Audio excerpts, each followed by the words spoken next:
Cummings. I'm the president of the Lake Association, ALEC, or Androscoggin Lake Improvement Corporation. And Lidie, I also serve on the board of the Mile River Watershed Association, which is our watershed association. And Lidie Robbins is the executive director of Mile River Watershed Association. And we're going to co-present tonight. I'll start off, and then Lidie will take over. And this is what we saw beginning in the middle of, where should I stand? Is this okay? Just pick a place. Beginning about mid-August of last year. Was there anybody here who was not present in late summer and did not see this kind of stuff on the lake? Everybody kind of saw that. It was pretty scary. These pictures are all, well, these two anyway, are fairly close to shoreline. And so, and there was a lot of scum in this area at the time. So there's a lot of scum visible. But even areas where there was not a lot of scum, out closer to the middle of the lake, it was still a dark green color. And this, by the way, because we'll be told, we'll mention this later. This, by the way, is a picture of a Secchi disc. This is what is used to determine water clarity. Basically, this is a black and white disc divided into quarters: white, black, white, black. And then it's on a gradient, so you drop it down, and when you can't see it anymore, that's the Secchi reading. And so when we say water clarity was, for example, at 3.5 meters or whatever, that's how we determine that through that disc. So anyway, you have it next. Thank you, Lidie. So anyway, tonight's presentation is called Save Androscoggin. It's where Lidie and I are co-presenting. We are also, and we'll talk more about it later, we are also in collaboration. As of last winter, we began collaborating on the efforts to combat both the milfoil situation and the problem with water quality and clarity in the lake. And as I said, I'm here for ALEC, and Lidie's here for 30 Mile. Okay, so let's start off by talking about a watershed. What is a watershed, and why is it important, and so on? Why is this important to us? So a watershed is basically the area which eventually drains into a particular body of water. There's a large watershed which includes the 30 Mile River Watershed, which goes all the way from Kimball Pond all the way down to Androscoggin Lake. There's an even larger watershed, which is the watershed of the Androscoggin River. So, for example, when the dam overflows and we have water backing up into Androscoggin Lake, we're getting water potentially from the watershed that extends all the way up into the White Mountains in New Hampshire. But what we're concerned most about right now is the immediate watershed, the area that flows pretty much directly into our lake, maybe some small tributaries and stuff like that, draining into our lake. Anything that happens in this immediate watershed of ours can impact the lake, whether it's farmland, thank you. Is that what you wanted? Yeah, that's fine. So yes, anything that happens in the watershed can affect the lake. Lakes that are in watersheds that have more development do not do well. Lakes where there's less development do better. One of the reasons that we have shoreline zoning in the state of Maine, and it has worked fairly well for us overall, is to protect development around the immediate shoreline of lakes, to limit that development so that we have buffers and stuff like that protect the lake from a lot of runoff. Still, the entire watershed is important. So, for example, when someone even develops on top of a hill or cuts away on top of a hill or whatever, that eventually can impact the lake. It's not just the properties directly around the lake. And one point here is 90% of protecting and managing the lake, for water quality anyway, has to do with protecting and managing the watershed. I think next slide. Okay. So if we want to improve and protect water quality, we need to improve and protect the watershed. I think next, yeah. So, one of the things that we did, both 30 Mile and ALEC together, 30 Mile did most of the work, but we had some ALEC volunteers go out, is we conducted a watershed survey beginning, we actually went out and surveyed the watershed, was it the 12th and 13th of May. We actually began working on this late last winter in 2021. We started thinking about what are we going to do, how are we going to manage this. Luckily, there's a wealth of expertise at 30 Mile River Watershed Association in conducting these watershed surveys. Both Lidie and the program manager for water quality, Whitney, both have a lot of experience. And they worked with the DEP as well, and we had a steering committee. We mapped out, or Whitney rather, mapped out the watershed. We decided how to focus things, how to divide it up. We sent out mail to all the property owners in the watershed, letting them know that we're hoping to be able to survey their property on the date, and giving them an opportunity to opt out if they decided they didn't want us on our property. There was an awful lot of preparation that went into us, and of course, we assembled our team of volunteers, and that's me, by the way. And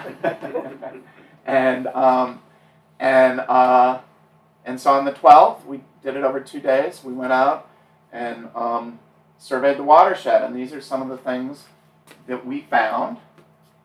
These are from our survey? Yeah. They are, yeah. Okay. These are some of the things that we found in the watershed survey. We looked primarily at roads and culverts and crossings along roads. We looked at some where trees were undercut. We looked at erosion sites and things like that. It was basically to find areas that might be able to use some improvement in reducing the amount of water or the amount of runoff that gets to the lake. I think next slide. And so what we're really looking for in a watershed survey is non-point sources of pollution. Point sources of pollution are things like the paper mills and stuff like that. There are a lot of the factories and paper mills and things have largely been cleaned up in our area and are no longer the concern that they once were. The biggest concern for sources of pollutants, especially organic pollutants such as phosphorus, is stormwater runoff. And preventing that from reaching the lake is what will help to protect our lake. Okay? Stormwater runoff. Okay. I need to see what else on this slide. Okay. Stormwater runoff carries with it phosphorus. Phosphorus is a naturally occurring element that occurs in the atmosphere, manure, pet waste, fertilizer, septic waste, and of course soil erosion. The watershed survey looks really at just soil erosion. We have other programs where we visit homeowners. We'll talk a little bit about later, where we look at all, we don't look at the atmosphere, but we look at pet waste, fertilizers, and septic waste through a more one-on-one program that we have called Lake Smart, where we come to your house and really do an intensive survey and make recommendations. But this is primarily soil erosion. And this, for example, is, this is an undeveloped shoreline. And this has a nice buffer of plants near the shoreline. It has canopy, so that, and all this stuff, canopy, shrubs, duff, mid-canopy. Basically provide a cushion for water when it comes down, so that when it rains, it lands on the leaves and it falls more slowly to the ground. And then hopefully once it hits the ground, it will absorb into the ground or will run off into an area where it can be more easily absorbed, so that it doesn't actually reach the lake, or if it does, maybe through an underground stream once it's absorbed into the ground and filtered. This is an example of a developed watershed, or a developed shoreline, where water can run off much more easily. There's not a lot of buffering here with plants or trees, and so there are probably some. I can't see. This though is, it's not terrible. There are still some things that could be done here to improve this, and so when we do a watershed survey, we might see some things and make recommendations for improvements. Let's see if there's more about the watershed survey later, isn't there? Yeah, won't have you. Okay. So back to algal blooms. So phosphorus is the limiting component in the growth of algae in main lakes anyway. It's the primary limiting element. Phosphorus, for example, is the primary thing in most fertilizers. So, for example, Miracle-Gro is mostly phosphorus. So you add that to your plants, and you get more plants, and they grow. You add it to the lake, and you get more phosphorus, and it grows. And so we want to limit the amount of phosphorus coming into the lake, and sort of attempt to prevent a bloom. Blooms are bad for a number of reasons: loss of recreation and aesthetic value. There is the possibility of toxins being released during an algae bloom, especially when there's a lot of scum near the shoreline. The risk of toxins is greater, and there's loss of property value.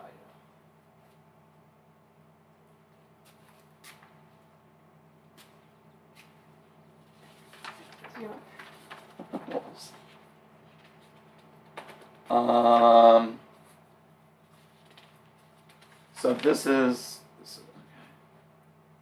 okay. Sorry. So these are some of the things that we do to detect phosphorus levels in the lake and to check on whether or not we're having a bloom and so on. We do clarity readings every 2 weeks, I believe, throughout the summer. Water clarity readings. Last summer, water clarity at the beginning of the summer was at about 5.5 meters. I believe it's at about 5.5 meters now. Is that right? Do you know? I'm not sure. The last time I checked was like 3 weeks ago, and it was at 5.5 meters. And I think it's probably still right around there. At the beginning of this summer, it was at 3.4 meters. When it hits 2 meters, that is when the state officially defines the lake as experiencing a nuisance algal bloom. When it hits 1 meter, it's considered a hazardous algal bloom. Our lake dropped below 2 meters in mid-August last year, so it gained the status of a nuisance algal bloom with the state. It came very close. I think it dropped as low as 1.3 meters, so it came very close to the hazardous algal bloom as well. It did not improve substantially until sometime after our last reading. Whitney from 30 Mile went out in December before ice in. That's the bottom left picture right there. That's December. Oh, okay. Yeah. She's bundled up, going out before ice in to do one last test. And it was above 2 meters. I don't remember exactly what it was. I think it was around 2.8 or something like that. So officially the algal bloom was gone, but we were hoping clarity would be better. In May, we did a reading, and I think it was at about 3.45 or 3.54, one of the two. So we were a little concerned, although if you look at the history, it's not unusual for that time of year. Right now, 5.5 is about what it was last year at this time of year. We're hoping that it does not, that we don't have bad news later. Yes? Yeah, Buddy. So what caused the readings to improve from May to June? I mean, I would think it would have gone the other way. I think probably weather conditions. I'm not sure. It's Spring runoff. We had a lot of rain. spring runoff. Okay. Could have made it worse in the early spring because that carries a lot of stuff with it. What else do I want to Can I say? say something? Yes, absolutely. So one of the things that we're doing this year because of the algal bloom is we're doing more monitoring. So we're taking phosphorus readings more often.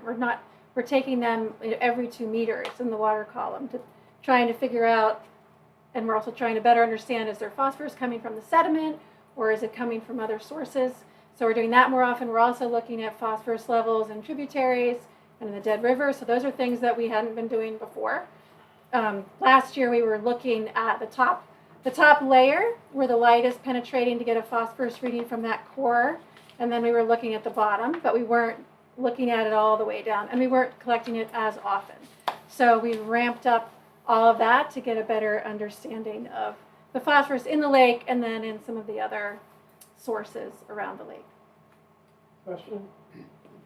Yeah. Do you correlate the phosphorus level with the algal bloom itself? Yes. Can you make a direct correlation? There's a direct correlation. So our lake has hovered between about 12 and 15 parts per billion of phosphorus for a long time. 15 parts per billion is pretty much where they say you're at risk of an algal bloom. And that, it went above 15 parts per billion when clarity started to drop below 2.0, 2 meters. I think it got as high as 18 parts per billion. Do you remember? I think it was in the 20s. At 20, okay, she Yeah. thinks in the 20s, yeah. Yeah.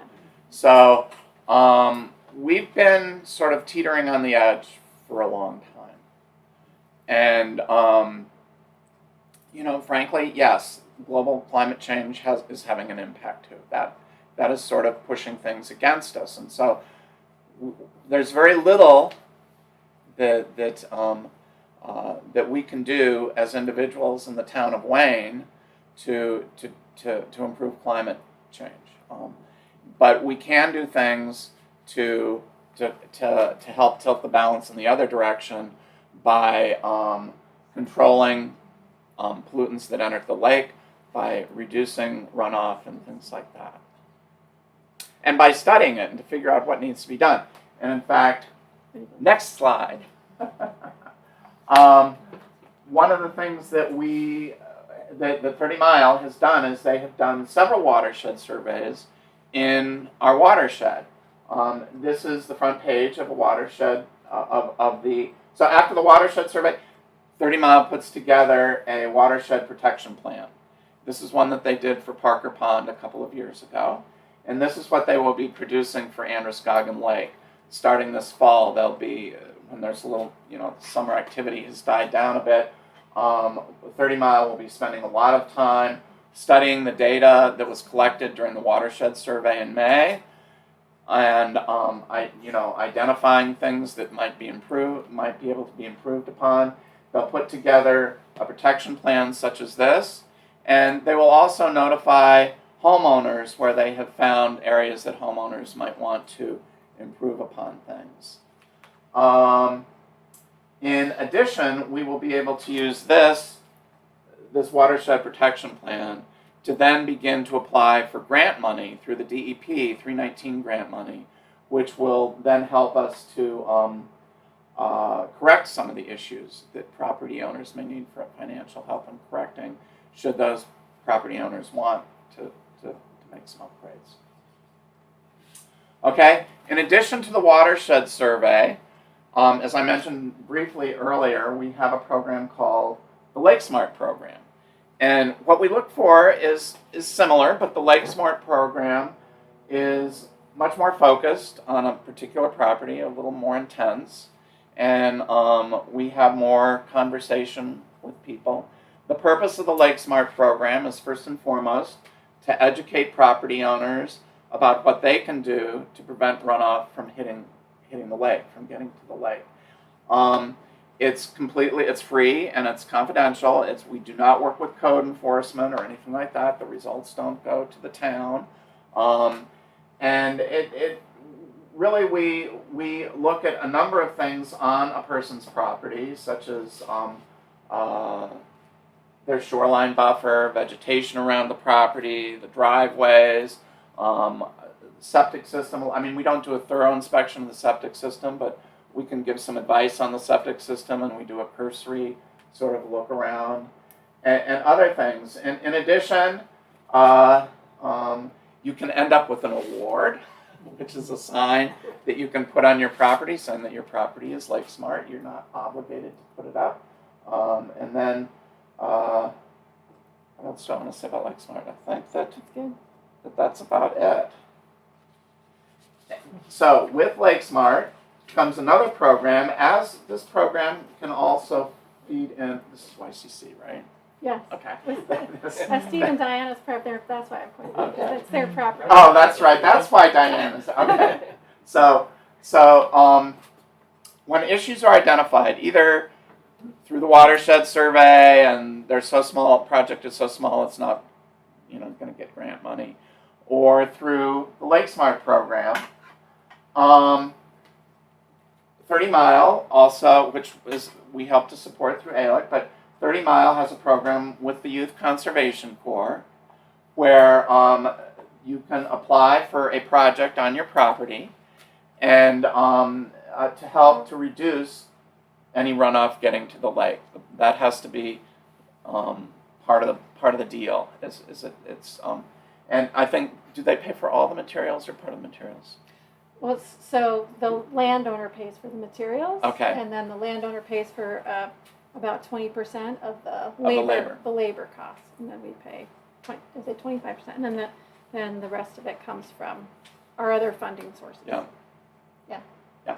Which So includes ALEC and funding directly and the to town of Wayne. Yeah. Yeah. And hopefully with the often what happens when when the results of a watershed survey come out, a lot of property owners right away want to address things and will contact us and contact us to have the YCC come out and do projects. That's what's happened in the past when we've done watershed surveys on other lakes. So we're expecting more YCC activity around Androscoggin next summer. And there's also a sign-up sheet here if you're interested. You're not signing up for a visit. You're just signing up because you're interested in learning more about Lake Smart. If you're interested in learning more about Lake Smart, you can sign up here, and there's a little box you can check that says, I'm interested in Lake Smart.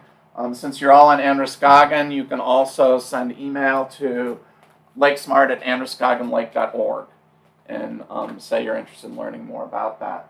So next slide is my segue into Lidie's presentation. This again is what the water looked like in mid-August. Okay, so we have another problem on our lake, and that is milfoil in the inner cove. And in order to be able to remove the milfoil, we have to be able to see it first.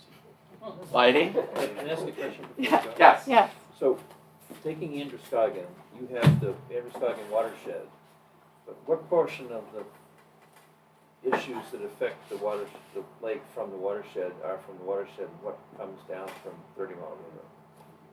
Yeah. So that's one of the things that we will be looking at. As we get more data from this summer, we'll be looking at what were the phosphorus levels in Pecasset Lake, what were the phosphorus levels in the Dead River.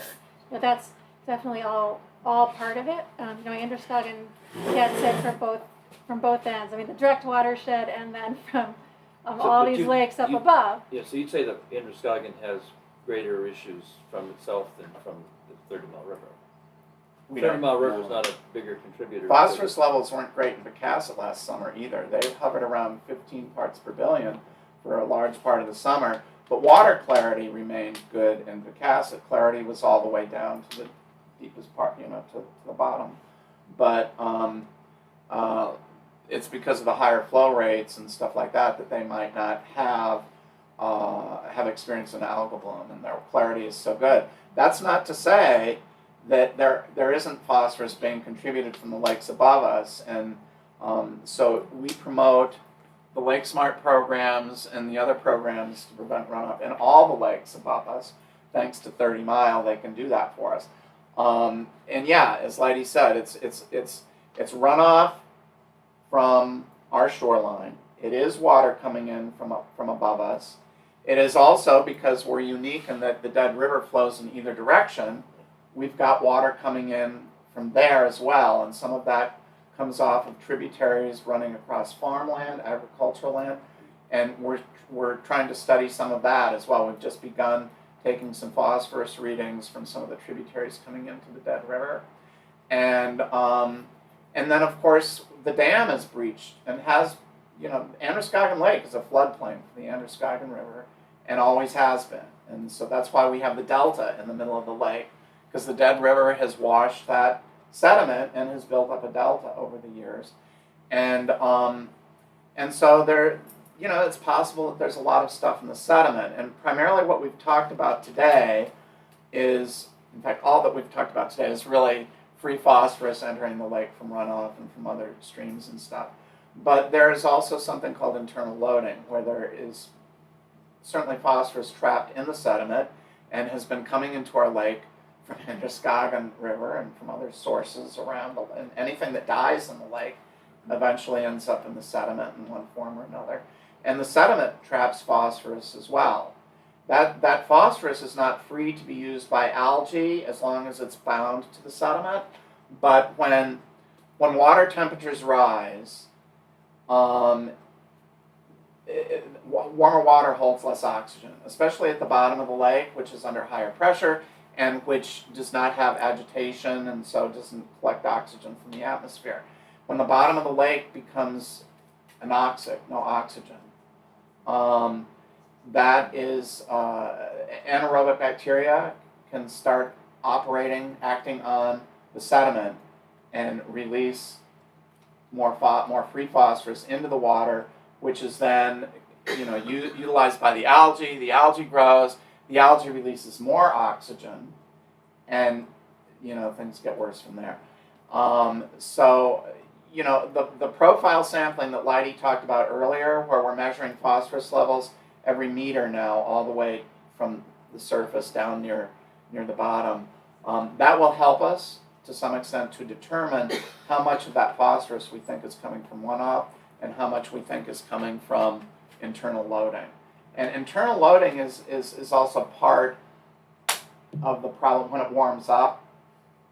The global warming thing is tied closely to the amount of sediment, or amount of phosphorus stored in the sediment.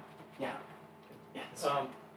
I know in other lakes that have had algae blooms in the past, once they deal with the sources, either the immediate lake watershed or other coming in from other watersheds, when it's controlled by a dam, in many cases there's enough head at that dam so that toward late in the fall, before the algae have settled back down into the sediments, they release the dam to drain as much of the lake to flush the algae out. Is that, I'm assuming because of the unique situation in Dead River, that would be difficult to do, say, like in October, once most of the folks have left. Actually, here we to do. flush it. We don't do it for that reason necessarily. But yes, so you're right.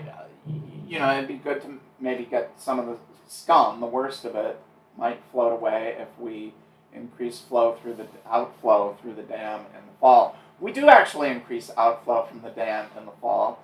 The dam really is not designed to control water levels. It's designed to manage pollution. It has one-way flaps on it that keep water from the Androscoggin River entering the lake. It has nothing. There are no features of the dam which help to control water levels, because water on the opposite side just flow right through. As long as the lake side is higher than the river side, the water just flows right through. That said, We have some panels. They've changed from time to time. Sometimes they've just been road signs. They've been pieces of wood. They've been pieces of plastic. I think right now there's some well-engineered pieces of plastic that we've got in the dam. And they're designed to try and hold lake levels at about 269 feet above sea level. We want a continuous flow of water out of the lake. We don't want water backing in from the tributaries along the Dead River. We don't want the lake to stagnate. So we always want some sort of outflow from the lake. Last year, the panels went missing. They were stolen. And so at the beginning of last year, the lake was very, very low. And the lake rose once we got the panels back in. The panels went in this year, I think, near the end of May, beginning of June. And the lake has, since they went in, the lake has held just above 269 feet and has held steady. It hasn't gone up or down much at all. Now, in the fall, what I'm getting to though is, by the time spring comes around, we want to make sure that all that stuff, the panels and everything, are out of the dam, because if we do have a big flood coming into the lake, we want it to recede as rapidly as possible once the floodwaters go down. And in order for that to happen, we have to have the panels out and we have to have it cleared of all debris. And we can't do it in flood season because it's too dangerous and pretty much impossible to get in there. So we do pull the panels out in the fall, and Ian Barkley does most of that work, and he clears out all the debris and everything else. And so that does allow, if you notice, usually late September is when he does it, and you'll notice all of a sudden the lake levels have dropped fairly rapidly. And so that we do what you're saying. Now that said though, the Dead River, the dam is pretty far down the river, so and I don't know how much of the surface scum would float out at that point or not. But if it weren't Pecasset, certainly they could release it into Androscoggin Lake. But we don't want that either. Anyway, I'm taking too much time. Sorry, I can talk fast. All right, so on to the other problem, which actually started before the algal bloom. So in September of 2020, a volunteer on Androscoggin discovered a suspicious plant, which we had tested, DNA tested, and it was variable leaf water milfoil, which is the most common invasive aquatic plant in Maine. But it was the first time that any of the lakes within the 30 Mile River Watershed had an invasive aquatic plant. This is a picture of what it looks like. So it's a bottle brushy looking plant that has leaves that are feather divided. It's a very aggressive plant. It grows quickly and spreads quickly, and it doesn't take much at all. A little piece of stem, just this big, can start a new plant. This invasive was discovered in the cove, and probably most of you have heard this by now, but it was discovered in the cove not too far from the boat launch in the north end of the lake. And that's a very shallow cove, and this plant could take that over. If it gets near the boat launch, it could be spread easily throughout the rest of the lake. So we immediately, got to work. We're very, very concerned, took it very seriously, and starting in October of 2020, as soon as we had those test results, we were out there surveying the cove to see how big of an infestation it was and doing work that we could to remove it. This shows you where the invasive plants are that we have found over the last 2 years. So last year and this year, we've had our staff out there in the cove 3 or 4 days a week, weather permitting, surveying, looking for individual variable leaf milfoil plants. So every single plant gets marked, and then we go out and remove it. This year, we've been removing plants once a week. We've had enough that we remove them that frequently. But when you look at this picture, you look at the white outline is the area that last year in July of 2021 was closed. It's called a surface use restriction. So that area was closed off with, it's not chained off or fenced off or anything like that, but there are buoys around it that say that the area is closed. There's a sign at the boat launch that says the area is closed. It's not legal to be in that area unless you're doing the work to address the infestation. So that's the area where we had found plants initially, and so that's the area that we had closed, and it was chosen in part because it didn't block anyone's access to any of their docks, but that's also where the plants were found. But you can see that the plants didn't stay in that closed area. They went beyond that, and this year when we got out there in May, we found a lot more milfoil than we were hoping for, and we think in part it's not because what we were doing last year wasn't successful, but it's because we had to stop doing what we were doing in late August because the algal bloom was so severe that we couldn't see the plants anymore, and it wasn't safe for the divers to get in the water to remove them. So we felt a little bit discouraged, perhaps, disappointed that it had spread beyond the area where we had found plants last year. I guess I should say the yellow is this year. I didn't say that. The yellow spots are this year, the green spots were last year. So we are getting out there, as I said, every week. The only way really at this point in time, to handle this infestation is to remove the plants carefully by hand. So trained divers will find all the buoys, that we've marked everything with buoys, so they can go to those buoys. They will carefully get under the roots of the plant, and then they're putting the plants in a bag, which they bring to the surface, which we bring to shore. We're emptying the bags of every fragment that's in that net. This tote here on the bottom right, that is from our very first removal in early June. So that was all the plants that we had found. That's the quantity. So it's not truckloads that we're finding, but it is, it's that time there were 20 different spots throughout the cove where we found plants that we were removing. So it's not exactly like finding a needle in a haystack, but we do have to, it does take a lot of time. It takes hours and hours and hours of looking very carefully with scopes, and when we're lucky and it's calm and the light is good, with the naked eye, but it's usually with a scope looking down below the surface to find those individual plants, and we're trying to get every individual plant. People might be wondering, well, why can't you just cover it with a big tarp? They've done that in other lakes. It's called a benthic mat or a benthic barrier. In this case, because the individual plants are interspersed with a lot of native plants, we don't want to do that because then that would kill the native plants. And just like a roadside or a garden bed, or what comes in, it's not the stuff that you want. It's like the weeds, right, that come in. So the invasives would have less of that natural immunity of the lake, of all those native plants, and could really be even more aggressive. So we don't want to use that. Herbicide treatments have been used in a few cases in lakes in Maine with some success. That is something that we will consider at the end of this year. We want to see how this is our second season now of manual removal, so we want to see how that goes first, and then we'll be in lots of conversations with the DEP to see what we can do next. But as I was talking about, here's the surface use restriction that went into effect in July of 2021. It's a temporary surface use restriction. The state doesn't do a lot of these. The state is really big on public access to lakes and not limiting that in any way. So it is not easy to get a surface use restriction. It has to be approved by the DEP and the Department of Inland Fisheries and Wildlife. Both commissioners sign off on it. So it is temporary. And part of the reason why we were able to get it is because this is a new infestation. We have a chance of getting rid of it, and now is our best chance.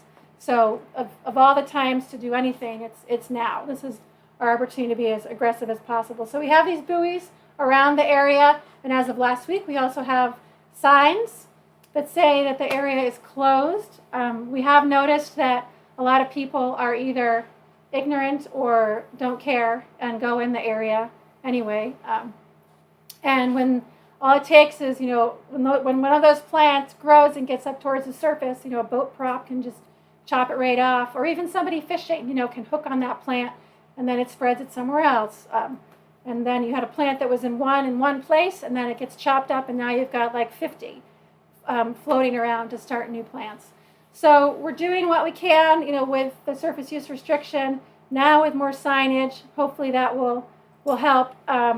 We just, as of last week, we developed this new handout that we're giving to every boater at the boat launch.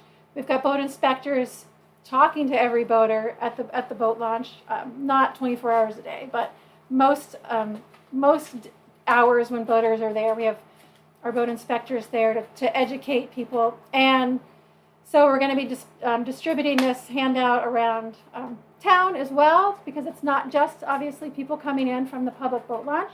There are people coming in from lots of places around the lake, and people from other spots on the lake that want to travel up, to go to Cobbies or whatever, like they've always done. And we really want people to stay out of that area of the cove. So, see, that was quick. So just to kind of to wrap up this part, and then we'll have plenty of time for other questions about the milfoil problem. But, as Buddy mentioned at the very beginning, 30 Mile and ALIC, we've been working closely together since 30 Mile, began. Back in 2008, ALIC has been a partner of one of the organizations that's a partner with 30 Mile, but we began working even more closely, first with the milfoil and then with the algal bloom. And we're also working together to raise money, because all of this work does take money. So we set ourselves a goal of raising $150,000 to fund what we think it will cost over 3 years.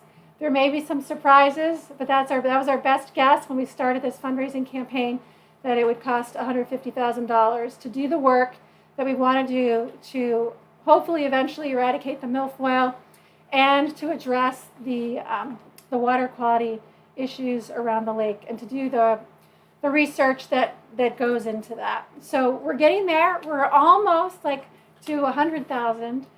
So we've made really good progress over the last several months. But we do have a lot. Can I ask a quick question? You may. I know several people have already made, in this room, have made some generous contributions to our campaign.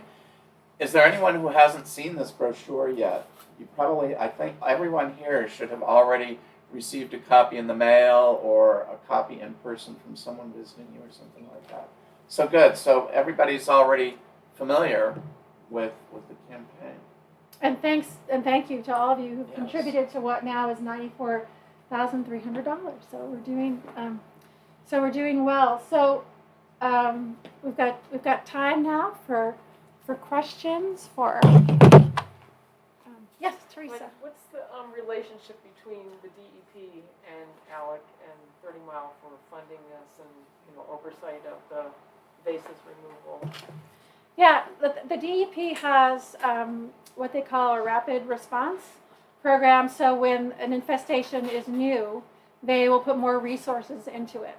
So last year, those resources, it was staff time. So their staff came out to do the removal work. They came out three or maybe 4 times throughout the summer to remove milfoil. So we didn't hire any divers last year. They did that work, and they also did a little bit of survey work. This year, we got a small grant to help cover the cost of our staff time and the cost of divers and From the DEP? from the DEP. Okay. Yes. Great. Good. Yeah. So they do have a grant. Well, they've got boat inspection grant programs, but then they also have a grant program for the infestations. So, yes, Ted, Lidie, do you mind if I just say a few words about our fundraising effort? you may. Thank you. So hi everybody, I'm Ted Tucci. I've been working with Buddy on our fundraising effort. I live on the Inner Cove, kind of at ground zero where the milfoil is. It's really encouraging to see all you here. You're here because you care about Androscoggin Lake. Here's my ask of you. Take what you've learned here tonight and really be ambassadors. Go out there and talk to your friends and neighbors. Tell them what you've learned. Tell them what the problems are. You've heard about all these great programs that are underway to really protect the lake and save its future. They cost money. We've got a really great program, a 3-year, well-thought-out program that I think can make a significant difference in keeping our lake healthy. And you guys can be advocates for the lake and really help us achieve that goal. So just think about that, and just in normal conversation, when you're visiting with friends and neighbors, let them know what they can do to help them. Thanks. and one thing we haven't mentioned too is, well, it costs money to do the watershed survey, to process the data, to increase our Lake Smart efforts, to do all the stuff that Lidie and her team are doing in the cove with surveying the divers and everything else. We do also have a really good volunteer team. So 30 Mile is a staffed organization. They have paid staff. The Lake Association is all volunteer. We also need, funds to keep going, to pay for the newsletter and stuff like that, and those are covered by our membership dues. And we still need your membership dues because they don't go to this per se. But we also have a good volunteer team on the lake. In response to the milfoil effort, we actually have grown our plant patrol team of volunteers to about 35 people. And 30 Mile and the divers and their experts in the inner cove are working in the inner cove to try and manage that milfoil effort. We also need to make sure that the milfoil is not spread to other parts of the lake. And so that's what we're using our volunteers for primarily. We could also use some volunteers to do courtesy boat inspections too.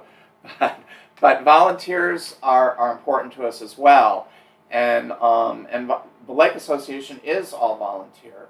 And 30 Mile also utilizes volunteers for many of their programs as well. But so volunteerism is a big part of it. So as well. Yes. Lidie, have you been able to do any toxin levels on the algae? So last summer we didn't have the any of the equipment ourselves to do that. We sent samples away. We have yet to get the results of those, but we did get. We do have the capability now. We have some test strips to do some more simple tests. So if it does bloom again this year, we'll be able to get that information in-house.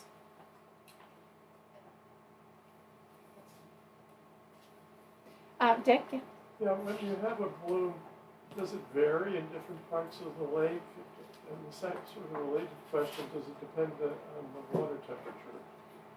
Yeah, so the first question, when we first started seeing the bloom, we were seeing it in August. We were seeing it in spots like in coves, along shorelines. And it wasn't until into September when the reading at the deep hole of the lake. We always are recording these measurements at the same station, at the same spot, the deepest part of the lake. So at that point in September, when the clarity dropped below 2 meters, then it was considered a lake-wide bloom. But initially, it wasn't lake-wide. It was concentrated in these areas. Like these scums will be downwind. And then what was temperature? Yes. So yeah, the algae will be growing when it's warmer, and we expected that the clarity would get better, much better more quickly as the fall went on and the temperatures dropped, but it didn't clear up like it had in the past. In 1999, which was the last time it bloomed, and I wasn't doing this work then, but some of you I'm sure remember that, and Molly here did a lot, in that time period around the bloom, but that one didn't last nearly as long. That would last like a few weeks. Yeah. Yeah. So it was. So this is the worst algal bloom in the record. Yeah. Yes, Mom. What have you learned from tracking temperature? Have you learned if there is an increase in temperature? I assume you are tracking as you. Not much. That's my understanding. Temperatures and dissolved oxygen readings over the years have actually remained fairly consistent, as have ice in and out, ice out dates. There hasn't. We thought that we were going to see a clear trend in later ice ins and earlier ice outs. Actually, Lloyd has put together a bunch of dates and graphed them, and there is actually no trend in our lake that we can see in ice in and ice out. And I think Whitney has said that water temperatures in the lake seem to be fairly constant from year to year, but it's hard for me not to believe that higher water temperatures in the lake are not contributing to this. And anecdotally, I've had people say the lake is so much warmer this year. The lake, just going in for a swim, the lake water always seems so much warmer and so forth. So I don't know. Is that kind of what you're thinking? That I think that if you look at the data, Whitney has said there isn't that much of a change. Is that? Yeah, I think that's. There is some data from Lake Auburn, because they take the water for drinking water and used by the city, and they have temperature records at the level where they're taking it out. I don't know, maybe 10 or 20 feet deep, maybe. I don't know. Yep. And over 50 years, there's definitely a trend, a warming trend that they found. There are warming, yeah, and Lake Auburn is probably more well studied, certainly one of the better studied lakes in the state. But I don't know, maybe it's possible because our lake is so shallow too that it always kind of warms up quickly. I don't know, but I don't know. We do every 2 weeks. We go out and we measure water temperature from the surface to the bottom, and we have been doing so for many, many years, and we have all that data. Was there another? Did you have a question, Tracy? Yeah, what does it take for the state to rope off an area? I've seen it on, I thought on a couple other locations, Meslonsky Stream. To actually rope it off? Yeah, there's nowhere where they actually have more of a visual sense that you can't cross over into an infestation area. Yeah, what I've heard is that they've really only used that in really small areas. Okay. But I've discussed this at length with the DEP about, could we do that? Because lots of people have suggested that. Could we do something that made it even clearer that you cannot go this way? But because it is such a large area, and it's not just like roping off the end of the cove, like it's this, this next, it's, this big trapezoidal shape that we'd have to get on 3 sides. And it would be, what they think is that it would be really, really hard to maintain that, and it, potential to get caught up in props or whatever. I'm not as concerned about that part of it, but that it's a lot. It would be a lot of rope, a lot of buoys, and really difficult to maintain because it's such a big area. It is discouraging that there is so much traffic that seems to go in there. I mean, Lidie and I get reports from people living in the cove several times a week I saw someone in there and, reported it to the warden service and so on.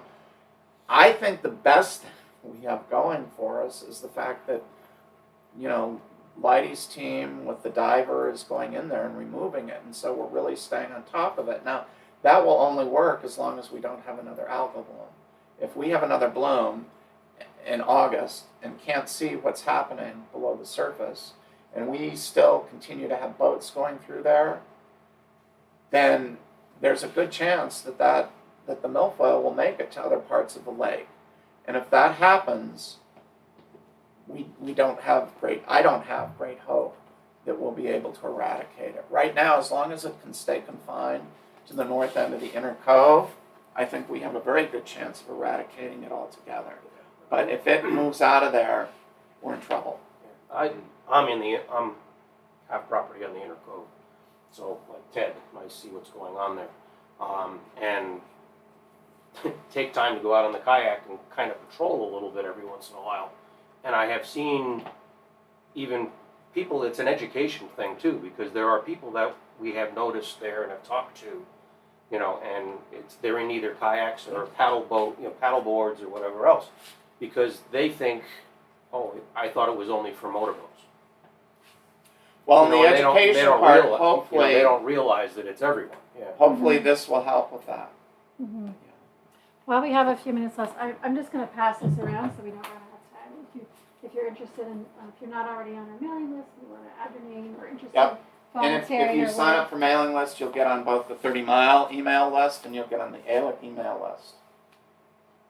Yeah, Steve. Got some information that's somewhat relevant to this dealing with septic systems.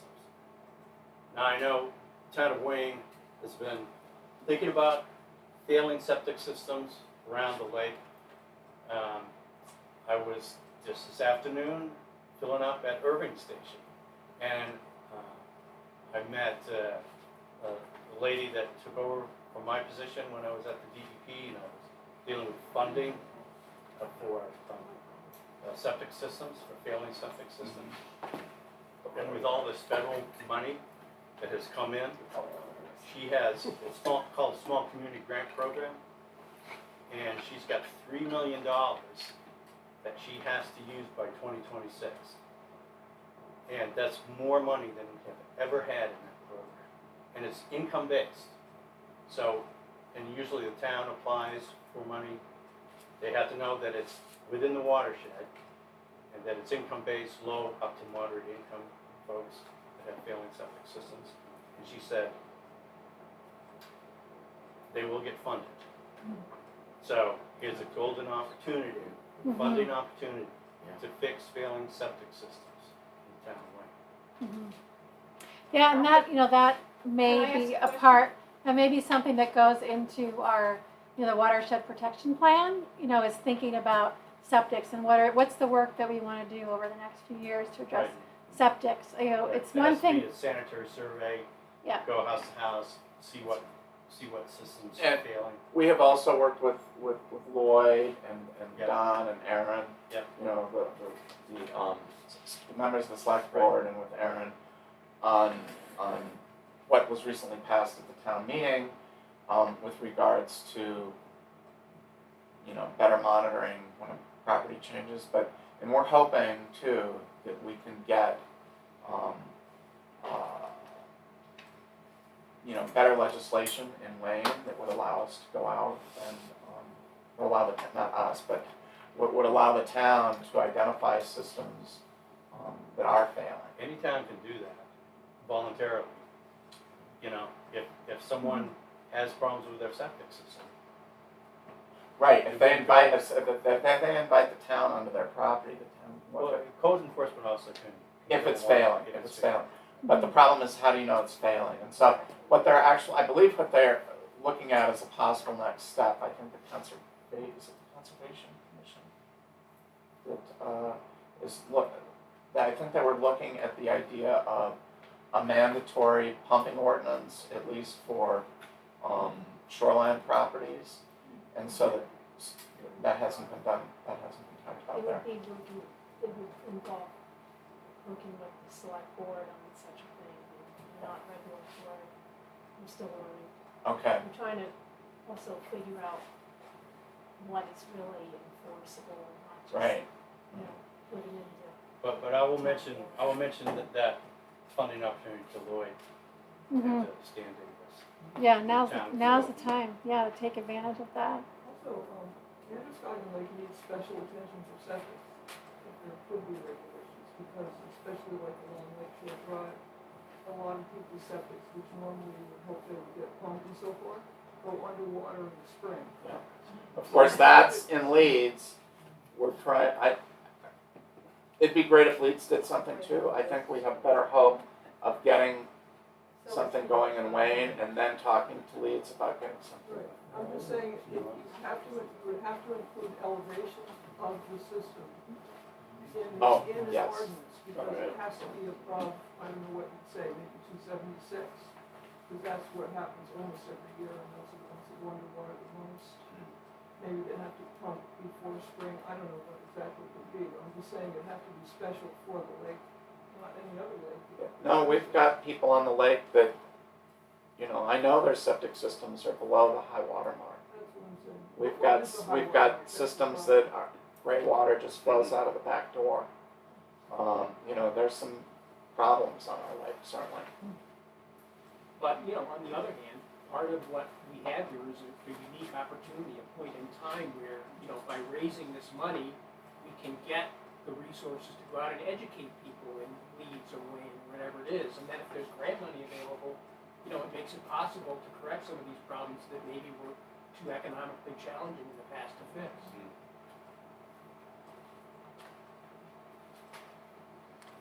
Great. Well, thank you everybody for coming. Our Thank con-